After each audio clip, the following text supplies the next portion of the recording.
My sister basically raised me when it went from the time I was little until now. Every time I said, Dad, I need a pair of shoes, he'll go get beer, or he'll go smoke weed. And my mom, she was there for us too, you know.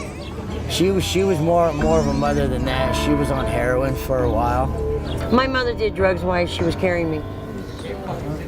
So I never really had a chance to say no. You know, my father was a single parent. He raised me and my brother the best he could. My first child was his.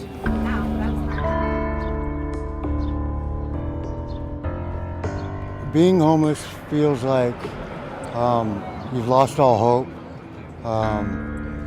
You feel like you're at the very bottom of society. Sometimes the way people look at you. You walk down the street when you're trying to go accomplish something and you feel like everyone's staring at you and they know that you're wearing a sign saying that I'm homeless. No matter how clean you are, no matter how well you try and present yourself, you still feel low, like you're not worth anything.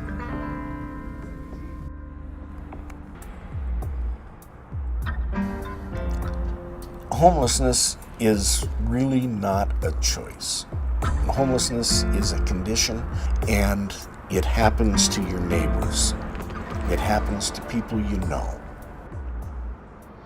We see a lot of single parents down here, and we see a lot of men who have fallen out of the workforce. Oftentimes, drugs and alcohol will be a feature of that. A lot of the people that we see have deep-seated, long histories of serious mental illness. Depression, bipolar, we see some schizophrenia. Post-traumatic stress disorder is almost a gatekeeper for this program. There's a bunch of us as alcoholics and drug addicts, but they just don't know no other way.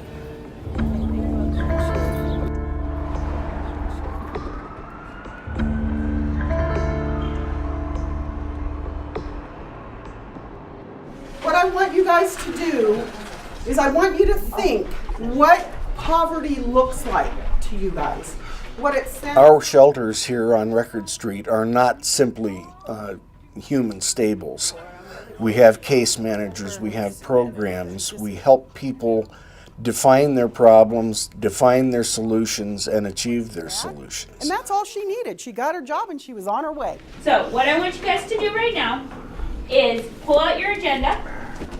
The primary mission of the shelters is to be a bridge from where they're at now, where they need a hand, until they're able to get themselves going again. Think about what your goal is going to be for this week. My goal is to attend a housing workshop again and to go next door and check to see where I'm at on the waiting list. Good. James, what's your goal for the 2 weeks? Finish the house I'm working on and file paperwork to get my kids back.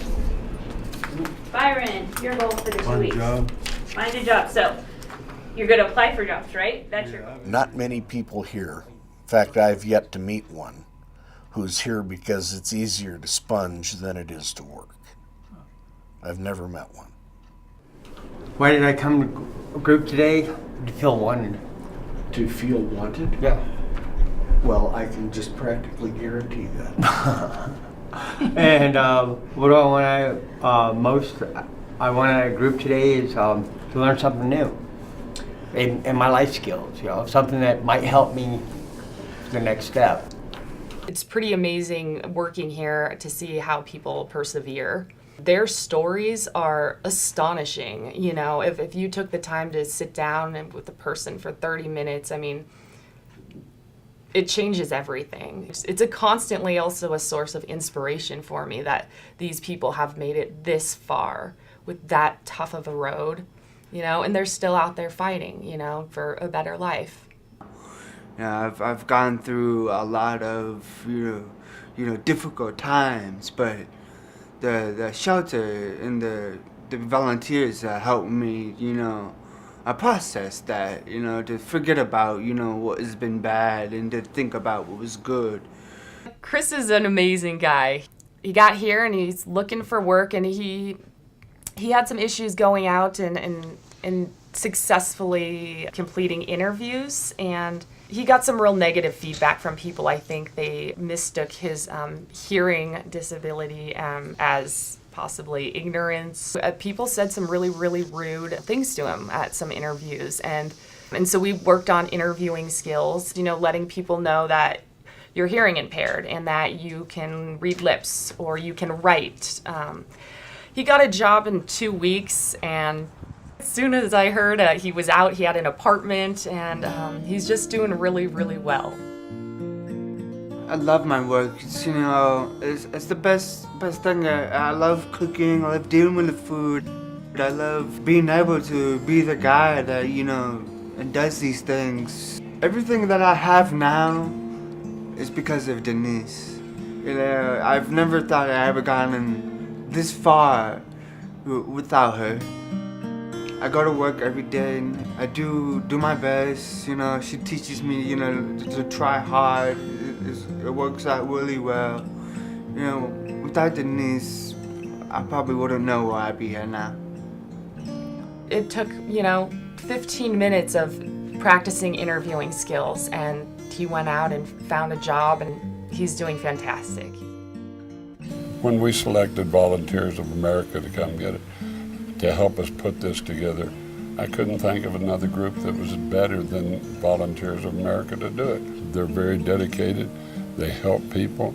They just don't pat them on the back and send them down the road again. They make sure that they get a chance to get back and recycle themselves. I mean, it's just very simple. This is a great transitional place for somebody who needs help. And I'm one of the guys that can tell you it works. No matter how depressed I get, I can always reach down inside and pull myself out. But it does help to have the people here to bolster that and let me know that I'm not a piece of crap, that I am worth helping.